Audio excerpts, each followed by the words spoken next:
recorded in sinfully sunny Las Vegas, Nevada. Avantpop Bookstore presents interviews.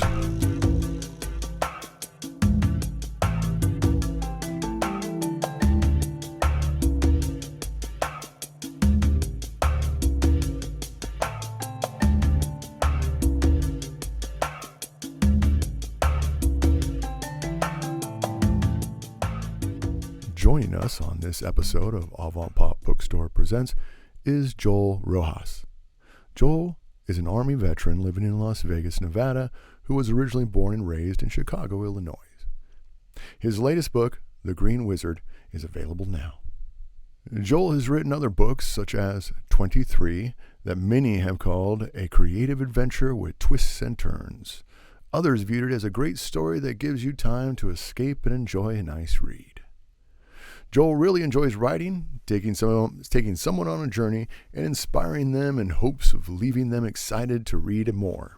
Joel draws in his inspiration from his family, life experience, and his array of friends. Joel Riojas. Joel, yeah, we got you on. All right, man. Well, dude, I was curious.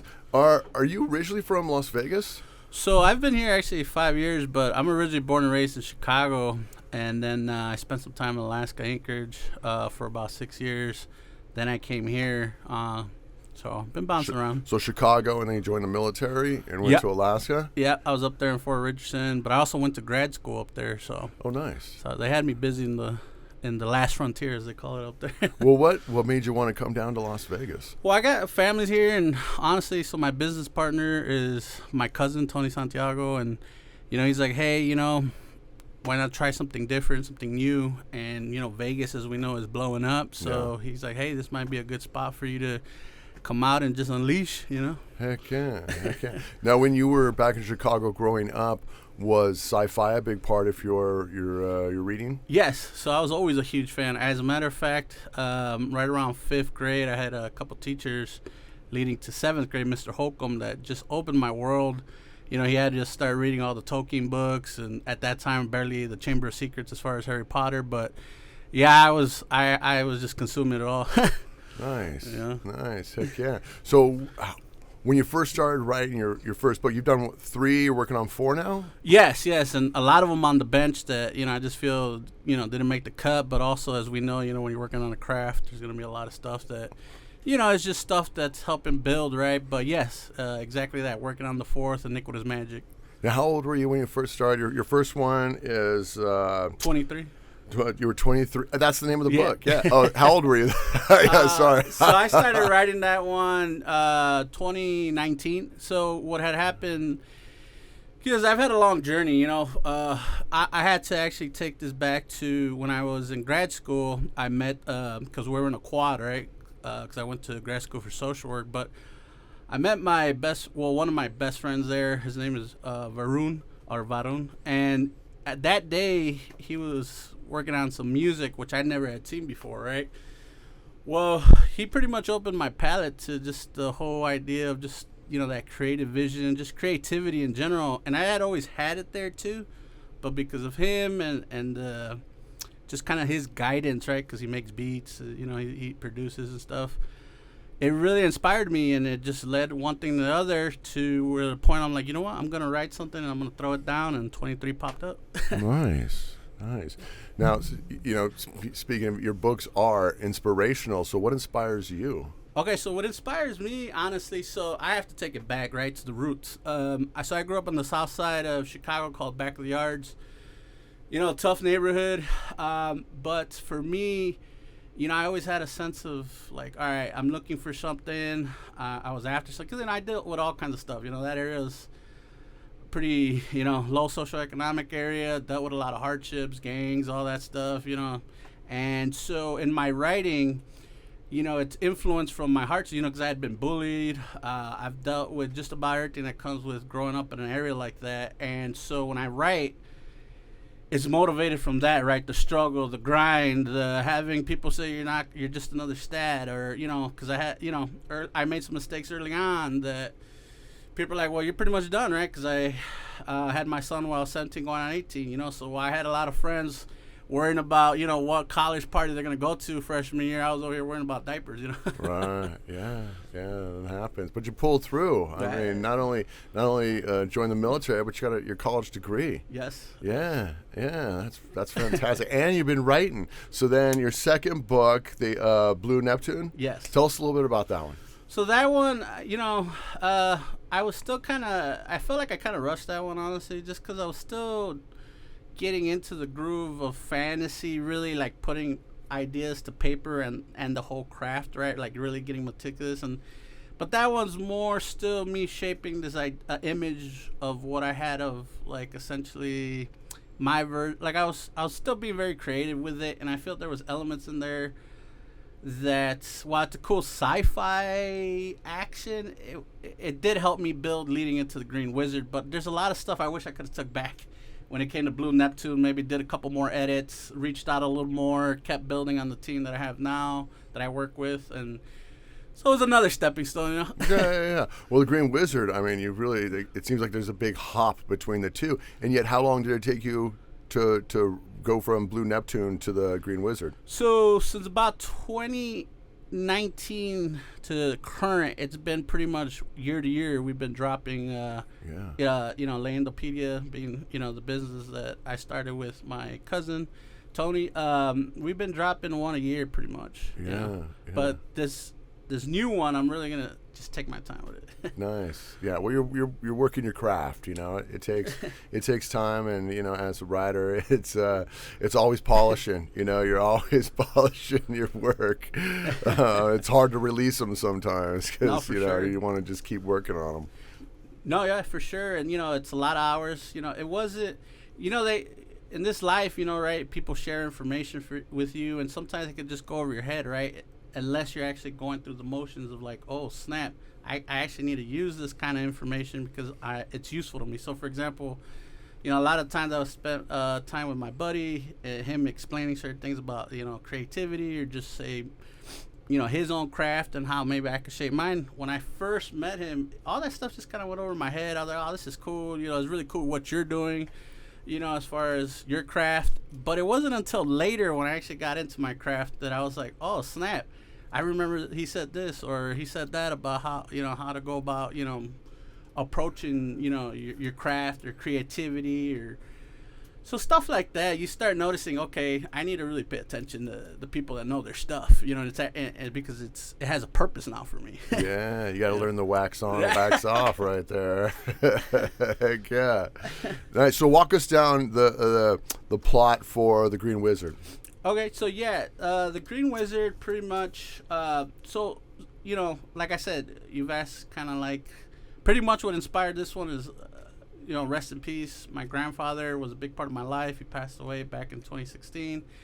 And so this story, while it is about a Green Wizard, and the individual here is called Brownie Kickfinger, the Green Wizard's kind of following, but pretty much, it's him pretty much, kind of like when I went to Alaska to kind of try something different, get away from the norm.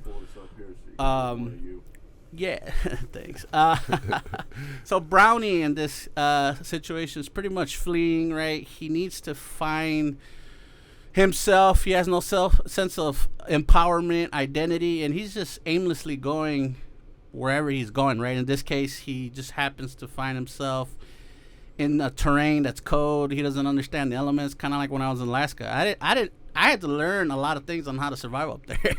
They didn't teach you in Chicago? Well, man, talk about cold, because I've dealt with -40, -50 up there, and I had to I thought I knew how to layer. I had to learn how to layer there. But see, that's the thing about Brownie in this story, Brownie Kickfinger, is that since he doesn't have a sense of self or any tools, when he meets this wizard who he doesn't know is a wizard named Lada, she pretty much helps him find all those pieces, right? She takes the time to teach him. She shows him he's more than what he thinks he is, right? Because he grew up pretty much in a situation where his family didn't want him, and he had to run for his life, right? Because his life was threatened. His father in this story had been shadow banned. I've dealt with stuff where my father wasn't the greatest individual, so a lot of these characters reflect real stuff, but I think that's what makes it juicy. But I also learned a little off of that too.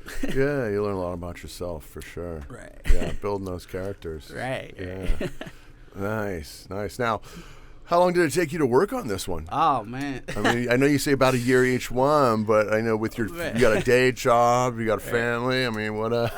How much time do you get to dedicate to it? Man, I'll tell you what. Like I said, yet again, I give props to the people I aspire to be like, and like I said, my good friend, the producer, Space and Time. I mirror him in the sense of like I'm like, okay, man, this guy not only is doing his grind and putting in the work, I need to step it up, right? Because they say, you're the average of the 5 people you spend the most time around with. So I'm like, you know what? I need to step up my game. I need to go to work. I need to right away get home and write or work out, right? And this story took me 2 years of literally going to work, coming back home, writing, and repeat. I even would take like a week off work just to go through edits, just to build characters. Like, I was literally lost for a while to the world. Literally at one point I felt like I was a vampire. I stepped out and like, whoa, Oh, I felt that like that many times.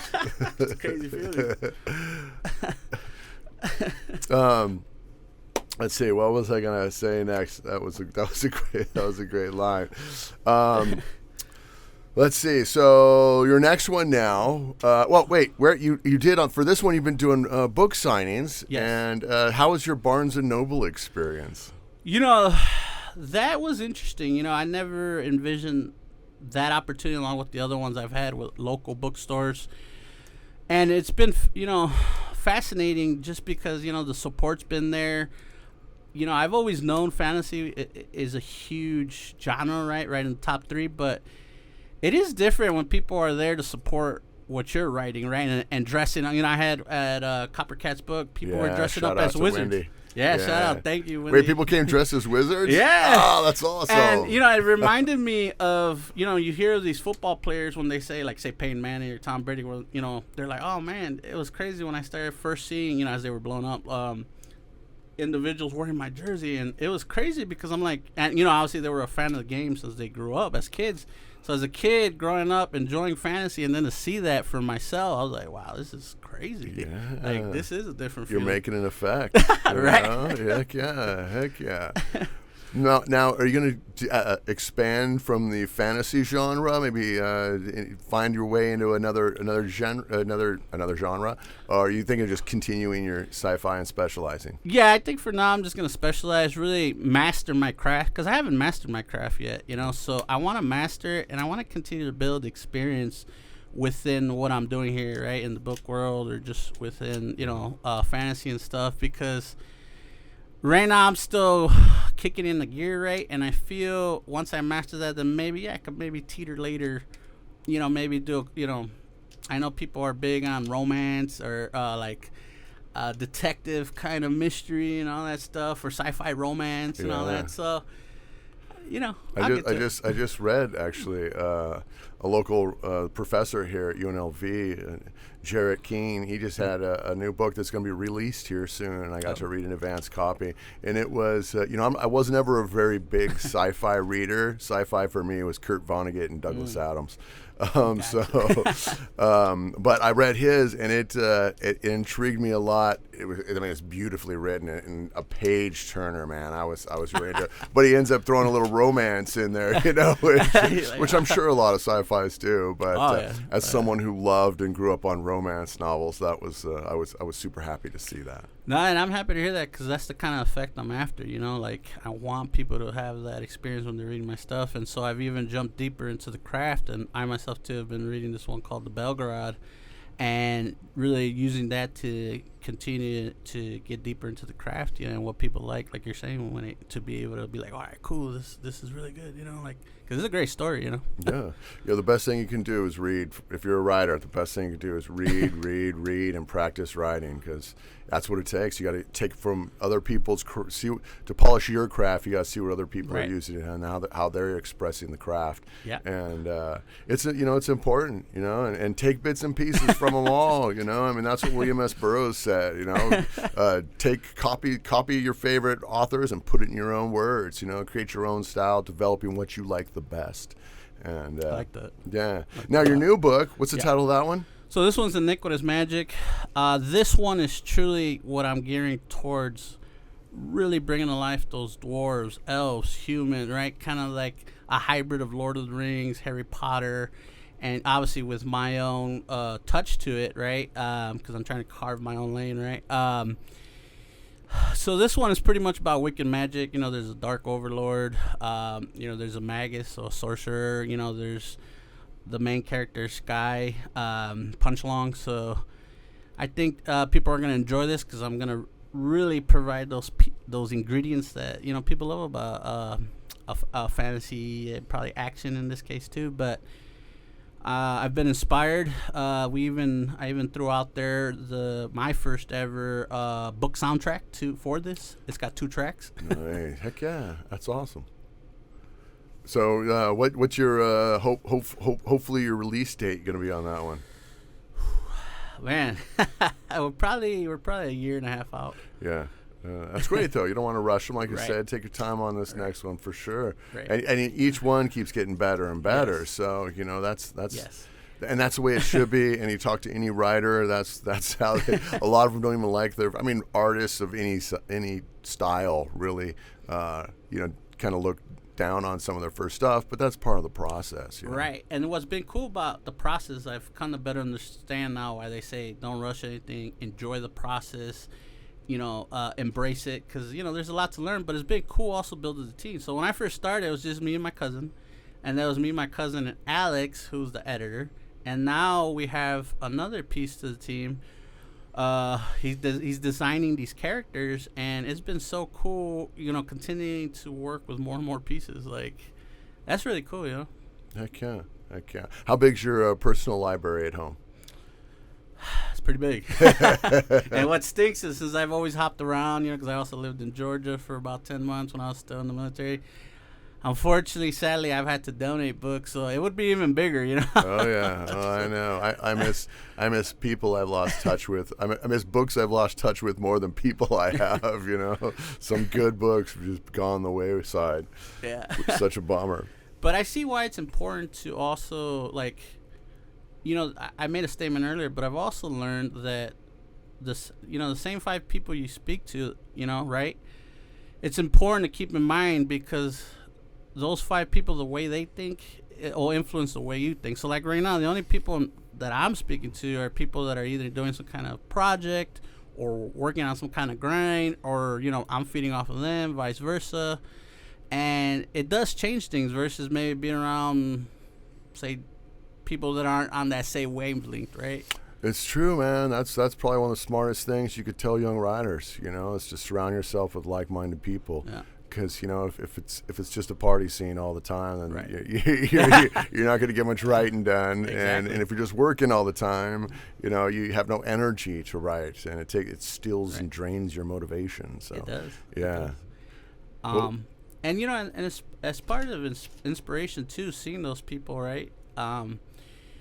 So like I said, I kind of always had it, and for me, I had to figure out exactly where, right? So I made the mistake early on, because when I finally awoke to being able to use my own creativity and get out there, because I've always been someone that likes to grind, right?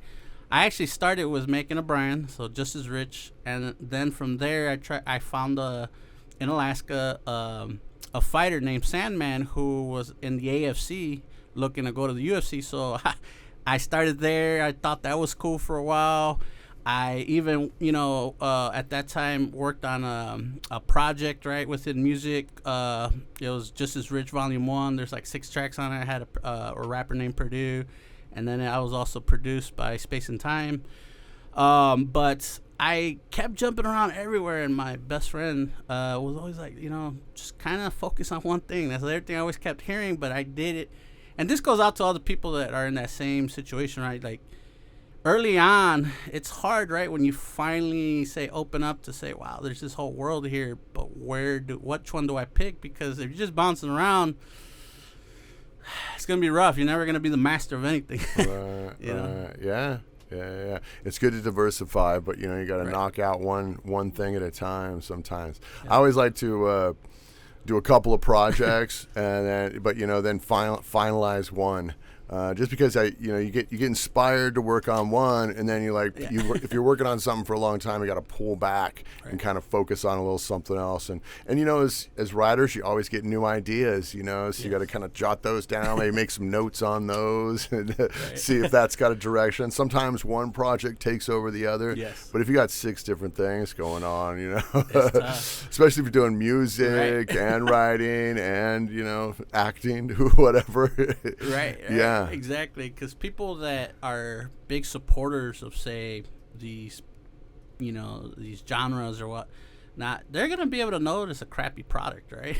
Right. So you want to really master your craft, and that takes time. So if you're just bouncing around for it is here, there. Like I even started a dog grooming business with a family friend. Like I was just everywhere, and at one time I finally said, you know what, I have to sit down and pick something and just go with it.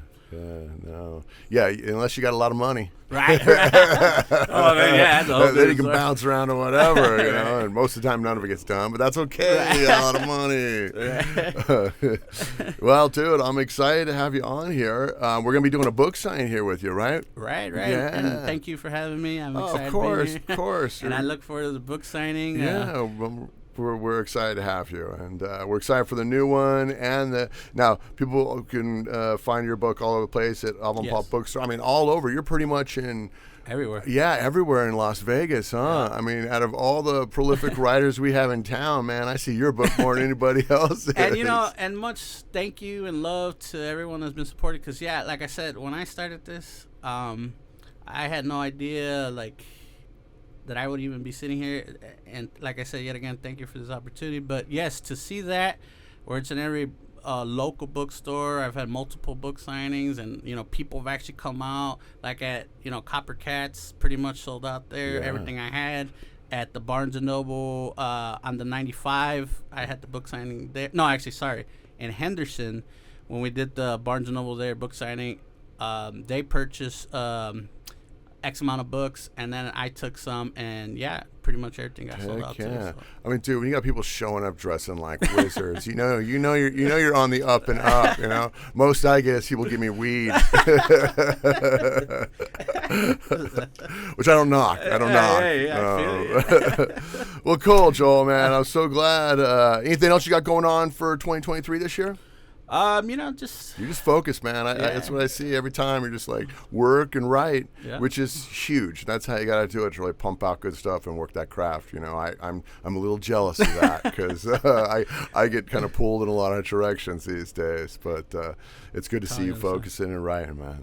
No, and I totally understand. And I take there's levels to this, and I definitely would love the opportunity to one day maybe take another step up. When something goes, I would love the opportunity to see, myself maybe in the top 100, as far as on Amazon or even locally, or, I have goals, and I definitely like to, aspire to reach some of those. And if not, that's okay too, but I'll keep going. Well, like you said, it's the journey and liking what you write. You get to that point where you can start producing stuff that you really enjoy. Yeah. And, if you like it, most likely those guys dressed as wizards will like it too. Well, I'll tell you what, I've had to learn about a lot, too, about the craft as far as even, not forcing anything. And if you're forcing it, step away, right? There's so much I've had to learn that I really appreciate, the people that have invested that time in guiding me, because without the people that have guided me when it comes to a craft, I honestly wouldn't even be at this point. And, there's... because it's too easy to get caught up in the work, too, where you're like, oh, man, this is the greatest thing. But you need that person to say, hey, you need to go through this and fix X, Y, and Z. And you're like, oh, damn. But understanding that it's okay, this is just part of the process, and you need those. Or understanding, hey, maybe today it's not there, but let me focus on something else. Let me, because once I spend about an hour or two on it, as far as writing, I'll go do something else, because sometimes I've noticed, too, and what I've come to understand, thanks to guidance, is that, you could get too sucked up in it, and then you need to go do something else. So I'll probably usually jump on the PS5, or I'll go on a run, and I'll do X amount of things and then come back to it later, Heck yeah. Yeah, no, it's good to break it up and again walk away and have good editors. And I turn into a grumpy Hunter S. Thompson with my wife all the time because she's my editor, and usually she's 99.9% of the time always right, and I have to rewrite again. But that's always key: rewrite and rewrite. I mean, I spend most of my time rewriting. You get the first draft down, and then you come back to it and just keep polishing. And that's the thing is it's good to do that because then you find holes, gaps, and ways to make your sentence structure better and ways to make your story better. And if you keep doing that, then you're going to be producing some stellar work. And look, society's not the smartest these days, so we don't have to be the smartest writers to sell books. Hey, we just have to have cool stories, man. And you got cool stories. I dig them. I appreciate it. I'm glad to hear that because I wouldn't say I'm like the most smartest person either, so I'll leave that to. Yeah, dude, we're not academic writers, but some of my favorite writers were not either. So and I've seen there's got to be a balance because I've spent hours in what I call my cave, right, crafting away, writing away, editing away, and all that good stuff. But I've noticed you have to balance, and yet again, thanks to guidance, you actually have to also spend time in that world. So that's why I like coming to the Arts District. I like coming to, talk to you guys or other people in this world because you have to also be in that world to understand what people are liking, be a part of these events, and I know you guys have tons of events because, I follow you guys pretty heavy, but you have to balance it out. You can't just be a nomad in your cave and not know the world of, in this case for me, fantasy, right? Like you have to be immersed in that world so that you know what's going on and have a sense of kind of like I would hear Dr. Dre, he would always go to the clubs to just hear what people were vibing to. So then he would go back and be like, okay, as he was producing, like, all right, cool. I have an ear for what's going on out there, and he's current, right? He's up. He's probably even inspired, motivated. But I take all those details in, Yeah. Have you been to any of the, I don't know which ones, but any sci-fi trade shows here? Or like, Comic-Cons are always great here in Vegas. I actually went to one, a Comic-Con and an anime convention, because when my son came out, we actually went to it. Man, it even inspired me even more. Just to, I'm a huge Dragon Ball Z fan. Jujutsu Kaisen has actually been inspiring me. But to see even the people that voiced it, just to see people dress up, the support, like I even went to this Pokemon thing that was at Sunset Park, and they were doing battle. But just to see how big, mind you, I grew up in that era too of Pokemon, but to see how big, they have Pokemon trainers and all that stuff. But to see how big that world is like, wow. Heck yeah. Well, that's good. Continue to be a part of it. Well, Joel, man, anything else you want to tell your fans out there? Just know I'm going to keep putting in the work. I'm trying to deliver an amazing product, an amazing experience. I want people to, like you said, turn those pages to keep, because I've had a couple books, too, in my life where I couldn't put it down, and I was like, man, I'm going to keep going. I like to, to me, that's worth more than, selling out as far as sales or, the business side of stuff. For me, it's always just been like, man, it would be like, it's really cool for me when I hear people say, hey, I read that book. I'm like, whoa, that's pretty sick. Heck yeah. So, just know that more stuff is coming, and I'll be releasing the character designs here in the next couple months. We got maps being drawn up. I got, like I said, a lot of other different people I'm working with now versus day one. So we're getting there. Hell yeah. Joel Riojas, everybody. I don't know, brother man. All right, thank you. Yeah, dude. All right. Simple, easy peasy, huh? Yeah. How'd you feel? Is that good? Yeah, it was good. I was a little nervous. Yeah, you were great, dude. You were great. So were you. Right on, man. I'm glad we could get you in here. Yeah, dude, and you're doing a great job, man. You're making it happen, and that's your fans gonna love this because that's what people want to see. You're a hustler, dude, and you're writing and you're focused and you're polishing your craft. So, that's what everyone wants, and they admire that and respect that. So don't stop. Definitely won't. And like I said, I get inspired. You guys inspire me too, just the grind and everything that I see you guys even been through. But that's why I like staying connected because together, there's so much more that can happen. Yeah, there's a great community here in Vegas, so you're able to tap into that and work with all of them and get fan bases. We're going to get you with the Fifth Sun Project and the the pop-ups. They do these little pop-ups, and you go Mm-hmm. sell your books there. Oh. Because they're a local native group that brings in artists to do little. They have cheap vendor situations, and you can get a little table or pop-up. You bring a table actually, but some cool stuff. Some of our other authors and writers go out there. Nobody panics. He goes out there and he sells his stuff, and he's a performance artist too. Nice.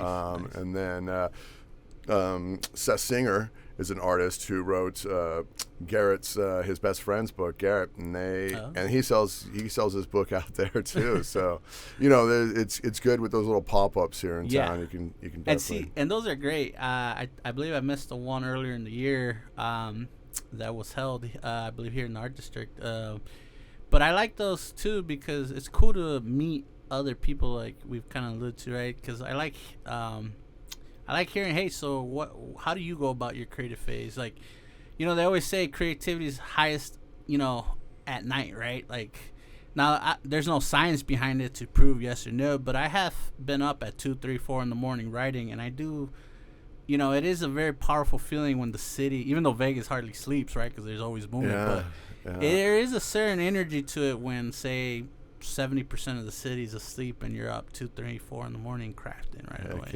There's something powerful. Just sirens and occasional dog barks. It's Vegas. Yeah. I always hear like cars and screeches, or them taking off real fast, or slowing down super fast. And it's the sounds of the night in Vegas.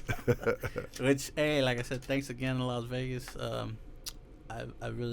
I feel like the city, I'm home, I feel, so. Nice. Heck yeah. Well, you're a Las Vegas writer now. All right. I want to thank Joel Riojas for joining us on this episode of Avantpop Bookstore Presents. His book, The Green Wizard, is available at Avantpop Bookstore and at bookshop.org/shop/Avantpop. The theme music for Avantpop Bookstore Presents is performed by artist Dillashoe. And I hope you can join us again for another edition of Avantpop Bookstore Presents.